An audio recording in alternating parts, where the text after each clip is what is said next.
Do you often find yourself frustrated that people are not delivering for you, or worried that you yourself are not delivering?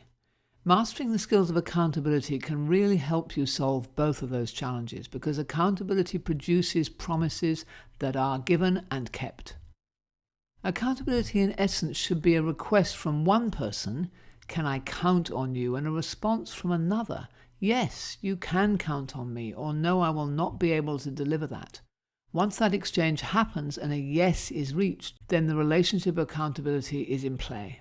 So you can't be accountable alone, but only in relation to someone else who is holding you to account. And there are two roles, the asker and the giver. The asker makes a request for something that they want, and a giver commits to deliver that. And we all play both of those roles with different people at different times. The biggest contributor to a successful outcome is the promise.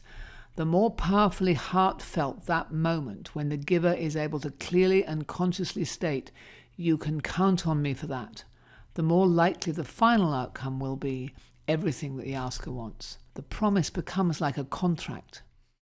Both the asker and the giver have roles to play to make that happen, and most important and often neglected are the elements that occur in the time before the promise is given.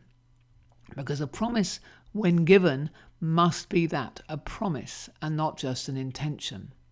Before the promise, the asker needs to really put in the work to make sure that his or her request is clear, and to build confidence that the giver has done the work to think through and mitigate the risks against delivery. And the request should be a conversation and negotiation, and never a one-way instruction from the asker, because telling people what to do does not build ownership and reduces the likelihood of delivery. Often the asker is not clear in their request, and sometimes the giver may not even know you're making a request to them. So being clear, asking the right person will get you a long way towards the delivery of a successful promise. The goal is to achieve the stretch that the asker wants, less time, more volume, less cost, and so on, but in a way that the giver feels is achievable. And that requires engaging and sometimes difficult conversations, challenging, mentoring, listening, and resolving barriers.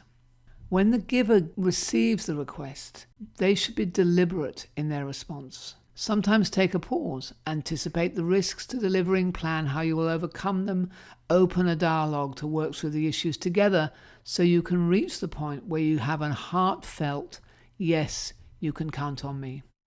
But just because a promise has been made, it doesn't guarantee that it will be delivered. Both the asker and the giver retain responsibility for ensuring what was promised is delivered. And for the giver, it's to own the challenges, find solutions, and not blame outside circumstances. And the stronger the original commitment, the more likely the giver is to find ways to deliver. For the asker, this is the time to stand strong. If the promise was fairly negotiated and you had the right conversations with the giver, now you have earned the right to hold the giver to account. When you accept justifications if you're offered them for things not being on track, you can be sure the promise will not be delivered. You get ultimately what you settle for.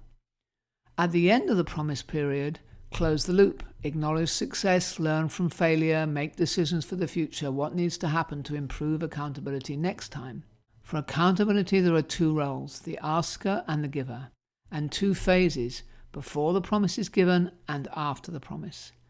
Increase your skills associated with all four elements, and you will build a reputation as someone who can be trusted to deliver what they say they will. With your clients, your colleagues, and your boss, that reputation will take you a long way.